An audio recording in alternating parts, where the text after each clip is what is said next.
There are certain rules that one must abide by in order to successfully survive a horror movie. For instance, number one, you can never have sex.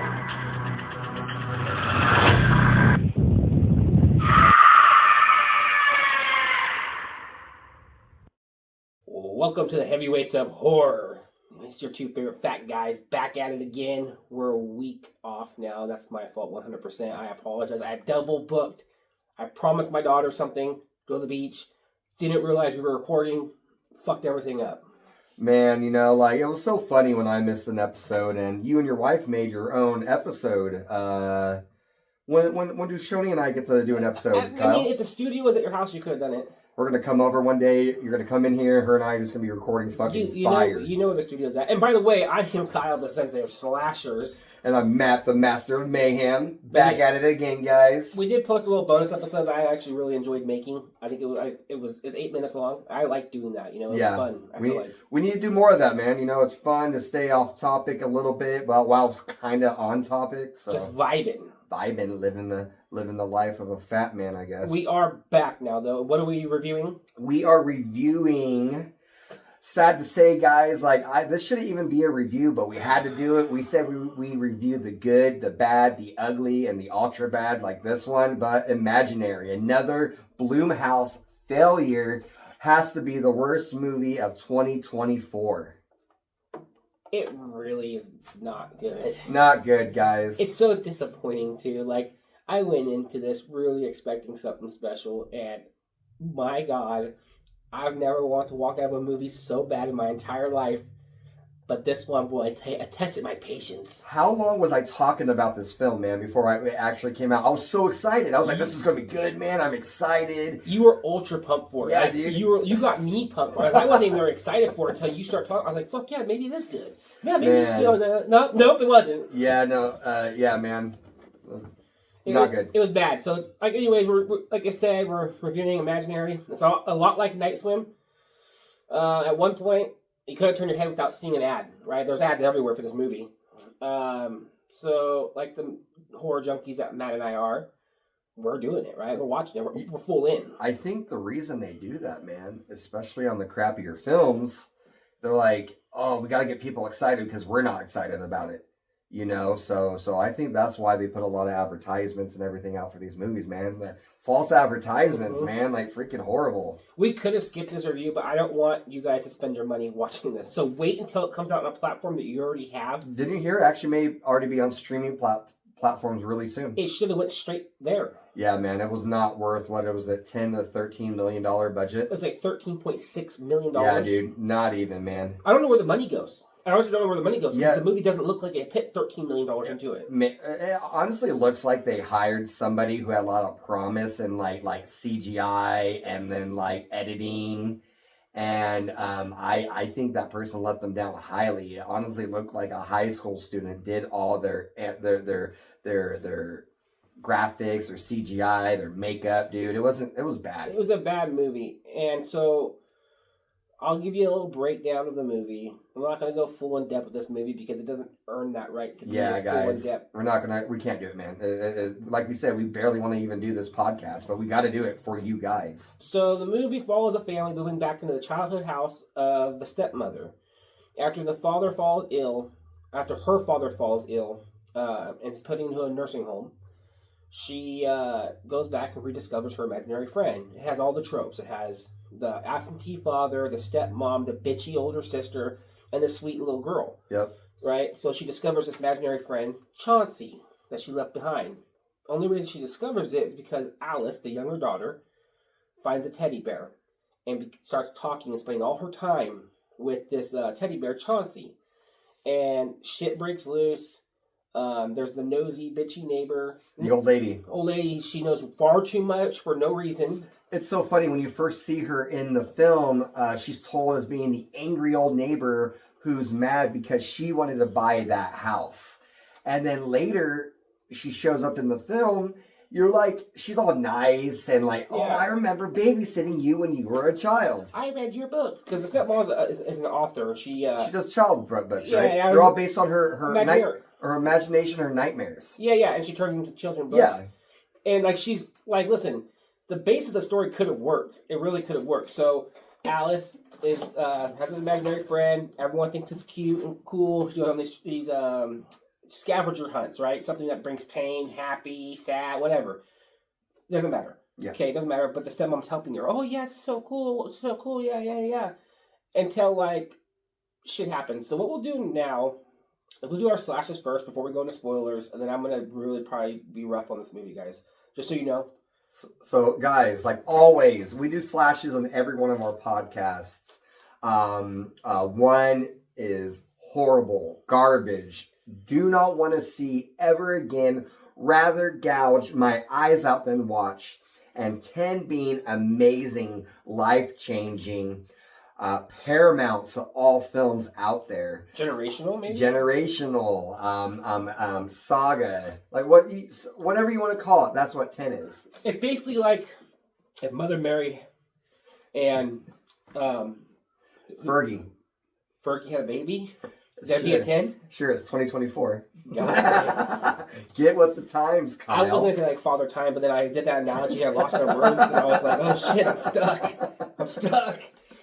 What is your slashes? Honestly, shoot, man. I don't want to be super hard, but I do want to be hard on it. I actually would never watch this film again. I mean, I am going to be honest. There are films I've probably seen that are worse than this one. Maybe some B or C budget films. But the sense that it is a Hollywood film, 1 out of 10 slashes, man. Maybe 1.5, just because I went to this movie with high hopes. I was super excited. And not only that, there was a couple scenes released prior to the release of this film that I was really into, especially that scene where she tries to put a nail through her hand. You know, the one on the spoiler. Thinking it's a flower or something. That got me excited. So 1.5 slashes for me. I think that's generous. Yeah. The 0.5 is generous. This is a solid 1 for me. Solid 1. I would watch Night Swim 30 times before I had to watch this one again. We actually give Night Swim a better rating than this. Like is, a 4. You're talking about B movies? Yeah. Okay. But they're B movies for a reason. Facts. I enjoy most of those more than I enjoy this one. This one pisses me off more than anything, and I'll tell you why it pisses me off. A, it's fucking Blumhouse robbing us again. Right. B, there's no direction to this whole movie, and you have $13.6 fucking million to spend, and this is the shit you gave me. You wasted it. Oh, what? It was an hour and 46 minutes of my fucking time? No. It's a 1. Yeah. If I could go lower, I would go lower. I wish I could sue this company because at the end of the day, like we knew about it for a few months prior, man. So like, I want all my back emotions. I want all that back, all the false promises, like my father. Give me my time back. Like, I'm never gonna get that hour and 46 minutes back. Let alone, man, this movie had, a 4.7 on IMDb. And that's too high. It had a 26% on Rotten Tomatoes. Even though I never listen to Rotten Tomatoes, I feel like they're super harsh on their films. I feel like you can buy your ratings from them. Yeah, easy. But I feel like that was them being generous. But like, this movie's so bad, guys. Like, so bad. Yeah, so we'll get in a little bit of spoilers right now, and we're probably just gonna trash it. I'm not gonna lie to you guys. Like, I'm not happy about this. Yeah. I have some strong feelings right now. And so some spoiler. I don't Spoiler alert, guys. I can't talk right now, obviously. I had maybe too much caffeine in my system.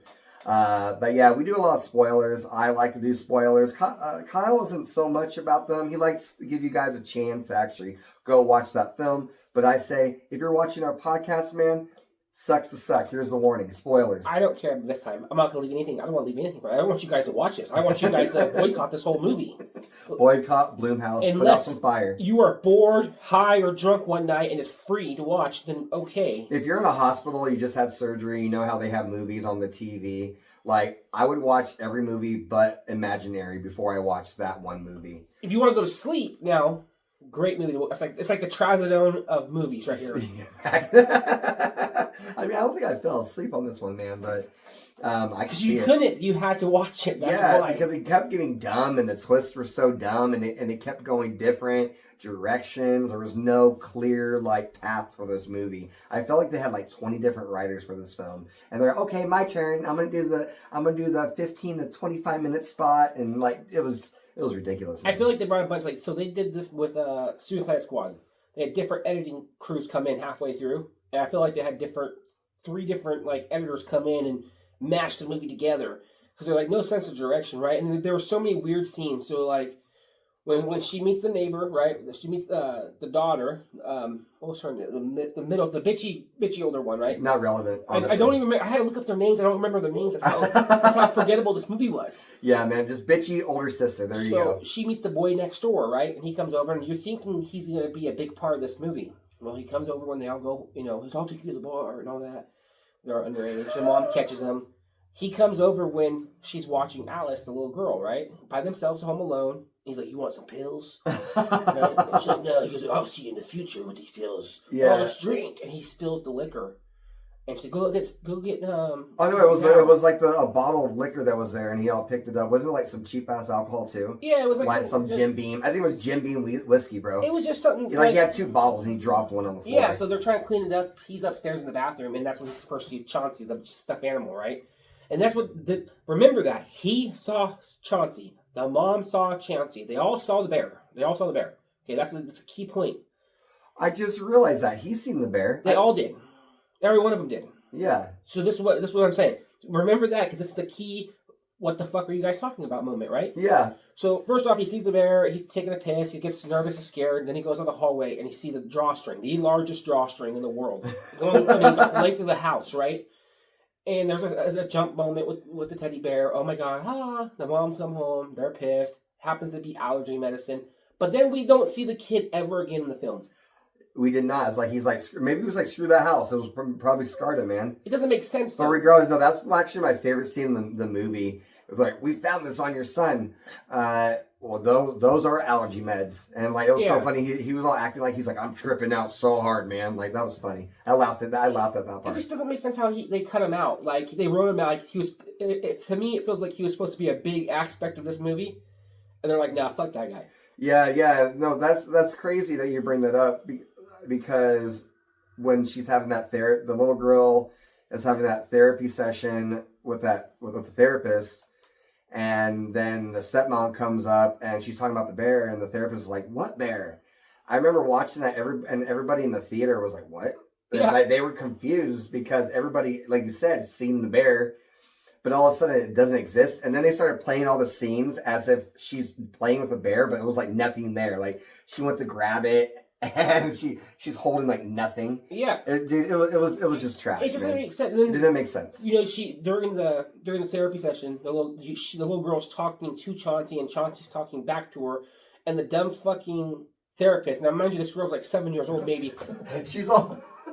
She has her back to the therapist doing a different. Chauncey wants you to be my friend. She says, "Has she taken ventriloquist?" Well, how do you say it? I can't say it either, bro. Yeah, I'm retarded. You know what I'm saying, though? Like, no, the bitch ain't Jeff Dunham. Like, what are we doing here? I didn't know your daughter could do ventriloquism. There you go. We need to get that on a shirt and like spell it wrong. Ventriloquism. Well, I couldn't spell it right if I wanted to. Yeah, me neither. Come on. No, but autocorrect. There were just so many plot holes in this fucking movie. And then like the one part where she's having a tea party, right? And they set this big jump scare up. Jump scare. Oh, dude. Yeah, that woman that was in there. What the heck? That was so random. So that's the thing. She's looking in on it, and she notices like a leg, the stepmom, and she thinks it's cute to have a tea party, and she gets kind of scared. The music goes up a little bit, which they didn't use music very well in this movie. And all of a sudden, she turns her back, because the little girl goes, "Chauncey says it's behind you." There's nothing behind her. But the actual bio mom, the biological mother, pops out. And then we have no clue how she got there besides the kid text her.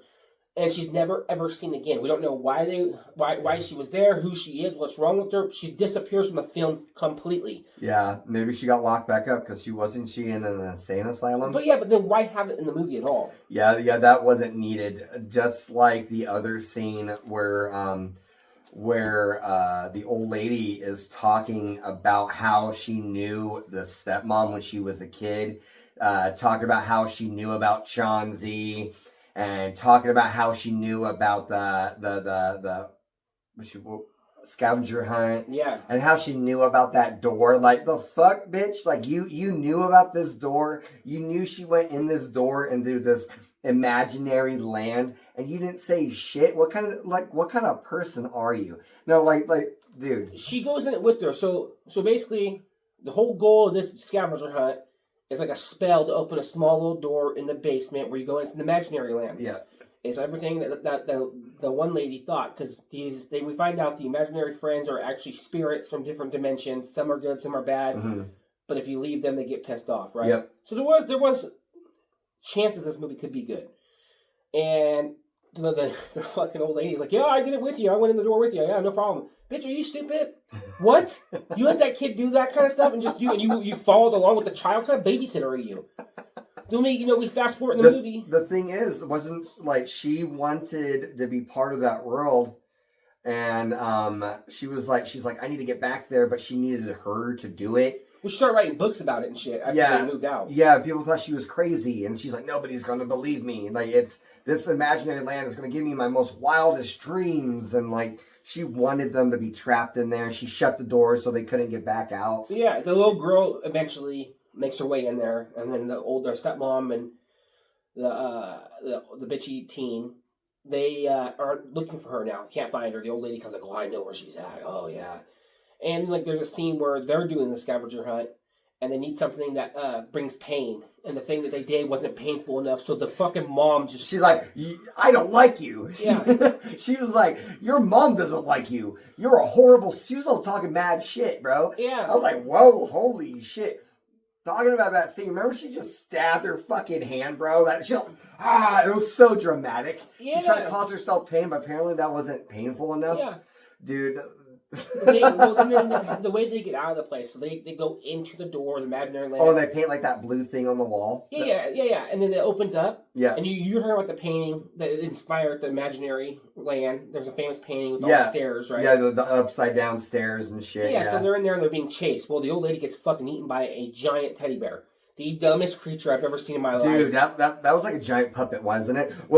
Dude, I seen that picture of the creature before the film released. One of the scary movie groups I follow on Facebook. Don't know their name. I wish I can give you credit. But they're like, here's the bad guy of Imaginary. What do you think? I was like, holy fuck. I was disappointed with this movie 2 days before I seen it, Kyle. I am not going to lie. That bear creature was so freaking stupid. It was like they took parts from a bunch of different puppets and put it together. The head didn't even match the freaking body. You could tell the arms were like parts that they overlapped each other. Yeah. It was just bad, man. Not even that. Talking about horrible graphics, man. The freaking Coraline eyes. Yeah, so that's what I'm getting to. So they finally find Alice in this room. Everything she could ever want. And now, mind you, everything, a lot of it's blue. Now, the blue comes in the blue's a really important part of the whole movie, right? Yeah. Because you need the blue door to get out. That's how you make the door. You draw them blue. So why the creature would have a bunch of blue shit in there in the beginning with, that makes sense. They start taking random ass shit, like paint and freaking paper. Cupcakes. Yeah, like, that was so random. Yeah, so she's in there, she's like, oh, I don't want to leave, guys. Yeah, this is great. I love it here. And then the creature, the spirit, turns into their mother with the Coraline eyes. Yeah, which are horrible. They look like they packed clay above their eyes. They could have done buttons or something. Yeah, it's just it was just, and they had that weird tilted head. Yeah, like they're all like they were trying to be scary, but it wasn't. I'm spooky, boo. It's just we have everything we ever wanted. I'm a spooky ghost. They talk the girl out of, staying, so they start making a wall out of paper and paint and cupcakes, a blue wall, and they get out, right? That's where the movie should have ended. But here's my biggest problem with the fucking movie. I stood up 4 times on separate occasions thinking the movie was over. Thank God it's over. Are you fucking serious? Okay. Oh God, thank God it's over. I can't do it no more. Oh my God, it's still going. Oh, you find out she never actually escapes. It just kept fucking going on, bro. Like, there were so many endings. Oh my God. I felt like I got into a fist fight after I watched this movie, dude. No, Shoni, actually, my girl actually looked at me while we're in theater, and she looked at me, she's like, do you want to leave? I was like, no, we paid money to see this. So, like, I know we have to see it. I have to review this film. But, yeah, dude, it was so funny after this movie was over. All I could hear from people who watched this, who were in the theater with me, they're like, oh, that was trash. That was garbage. That was so bad. So everybody in that theater did not like that film, man. It was crazy because people were bringing their kids to the movie. It was really weird that there were kids in this theater, but... even the kids were saying, that movie was bad, Mommy. Like kids were talking shit about you, Blumhouse. The fuck? I'd rather watch Five Nights at Freddy's over this one. I would definitely watch Five Nights at Freddy's. At least that had a story you could somewhat follow. I mean, that definitely was loose. We should do a review of that one just because you love Matthew Lillard. But there's so many movies I thought were bad that I would rather watch than this film. Well, so like the director is Jeff Wadlow, and so he's had some hits and miss. Like he has a movie called Cry Wolf. I absolutely love Cry Wolf. That I've seen that movie a long time ago. Yeah, I feel like Cry Wolf's an awesome movie, right? Wasn't that the one on the college campus? Yes. With the serial killer? They have a game. Yeah, that's right. Yeah. Yeah, so I love it. But then he did cry. That's crazy. Yeah, but he also did Fantasy Island, which is a bomb. That was a letdown. That was a super big letdown. So, I mean, I was like, okay, what's the 50-50 chance? And like, so the actresses are like, starring DeWanda Wise as the stepmom. I got the name for the girl now. That's Tegan Burns as Tyler, the older bitchy teen. And then I think the only person that did well in this movie, by far, little girl, is Piper Brunnan as Alice. I think she has a good future ahead of her.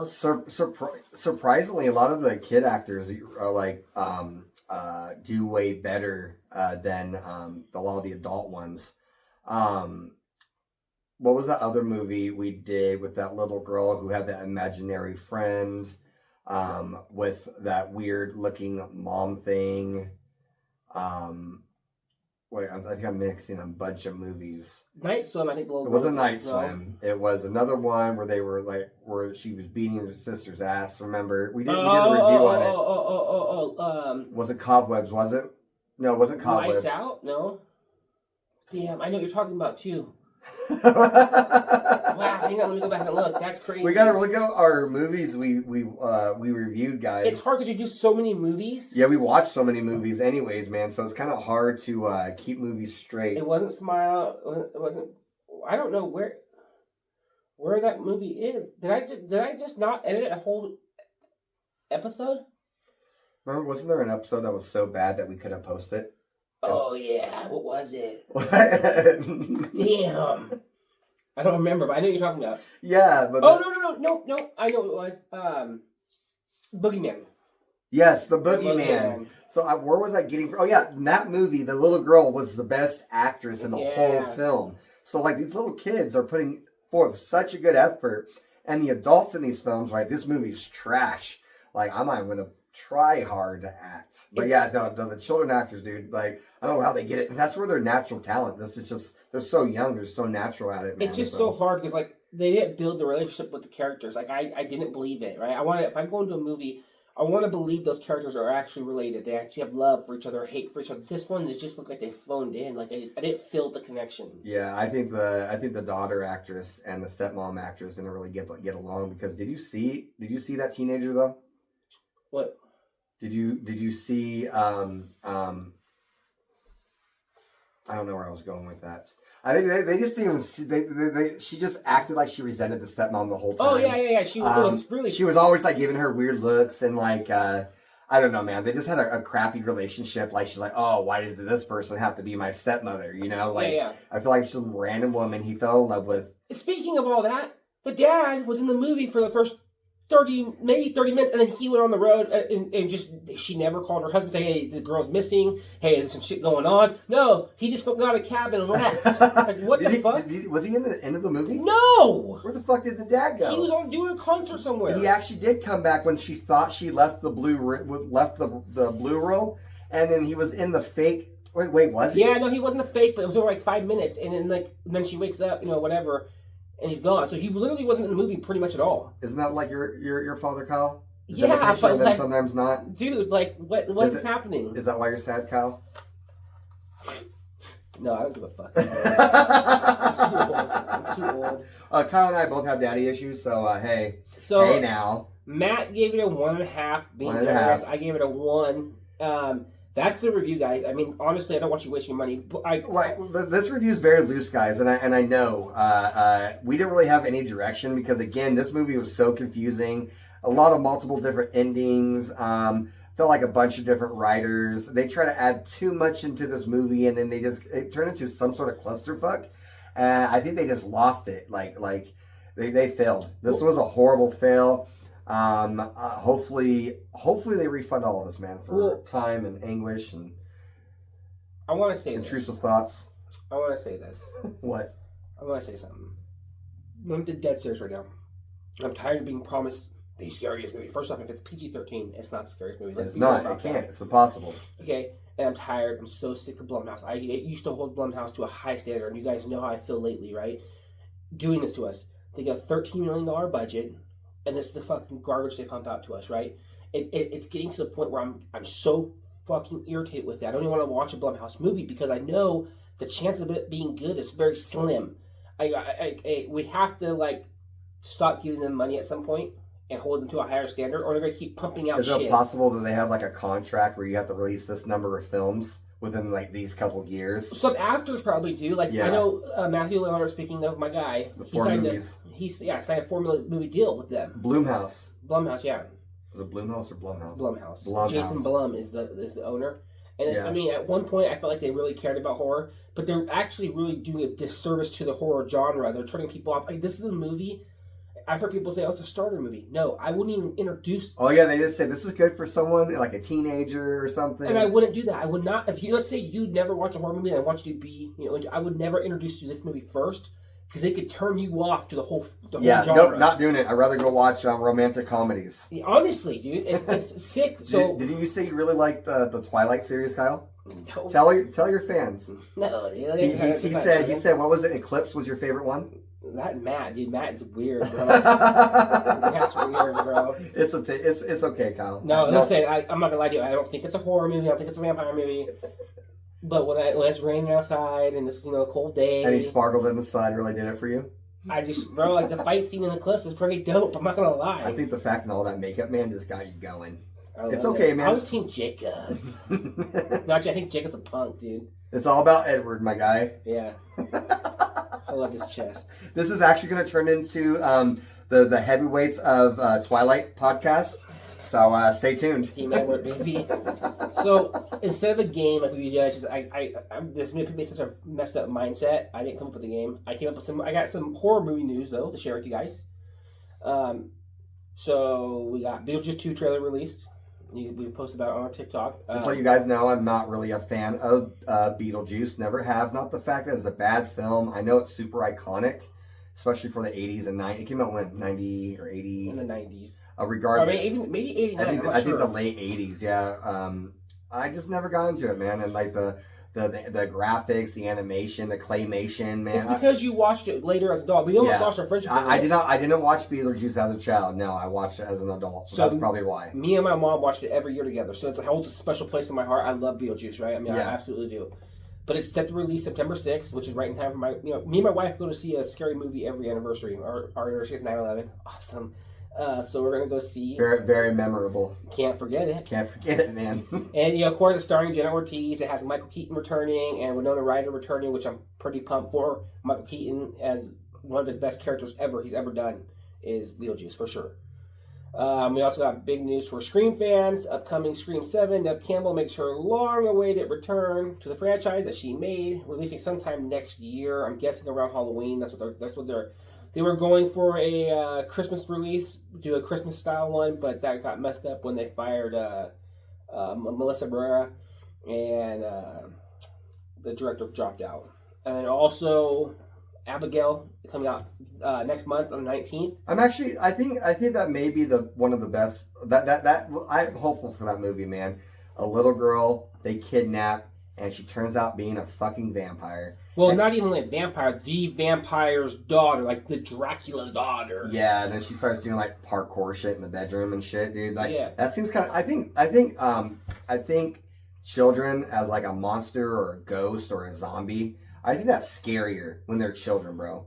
Because they're kids. Yeah. Totally gentle and innocent, but here you are, kids killing people. Like that's pretty wild. My only fear for that movie is that I watched the trailer. It's like a 3-minute trailer. And it showed so much. Like they showed all the good scenes in the one trailer that make you go see it. What doesn't make sense to me is they showed that she is a vampire. And they showed us basically who the guy is, right? They kind of explained it. That's like their big reveal. I don't know why they would do that. So like maybe it's going to be a twist. And at the end, it's not even what everyone expected. Well, hopefully. Maybe it's just a movie based on kills. and the way they're killed. Maybe this will be like another gore film, like maybe like Final Destination. Or like a slasher with vampires. Yeah, like where the kills are so intense. But yeah, I agree. They gave too much. That trailer's super long, and it shouldn't be that long. That's what she said. Not to me though. Never. I don't even know what too long is. I never heard it. Well, on that note. Yes, on that note, guys. This has been the Heavyweights of Horror podcast. We appreciate you guys listening again. Make sure you like, share, comment. Download our episodes. That helps a lot. We have been putting our videos up on YouTube. We don't have many up right now, but we're going to become doing that more often. So definitely Heavyweights of Horror on YouTube. We also have a TikTok set by the same exact name. We got an email, horrorheavyweights@gmail.com. Not heavyweights, just heavyweight, because Kyle over here is not too original, trying to take someone else's email. Well, and then also, like, you can DM us, give us some ideas what you want to see. Have we had anyone message us yet? I don't think so. I had a couple, but one was like, I'm pretty sure a scammer. They kept, unless it was you with a fake account, they just kept saying hello. Oh, hello. that was like probably a troll. Hello, yeah. hi. Hi. I was dying, and then she made another account. Yes, I kind of blocked it. And then, If you're out there fucking with us on TikTok or what was it? It's Facebook. On Facebook, dude, like, come forward, Or- do it again, please. On Instagram, we've had some reach outs. Also, if you notice, our episodes are a little bit smaller. It used to be like an hour long, so we're trying to do 30 minutes, or give or take. We're at 31 minutes right now. Yeah, Just because I feel like it's easier to digest. We don't have to. We don't want to wreck movies for. we people. like to vomit the film because both Kyle and I we're really big on horror movies, and we just love this topic so much. So we can just talk about this all day, right? Yeah, for right, sure. Right, yeah. So, but anyways, guys, thanks for listening. Don't forget, like, subscribe. We already said it. Thanks for tuning in. Any final notes, Kyle? we love you, freaks. Stay spooky, guys. There are certain rules that one must abide by in order to successfully survive a horror movie. For instance, number one, you can never have sex.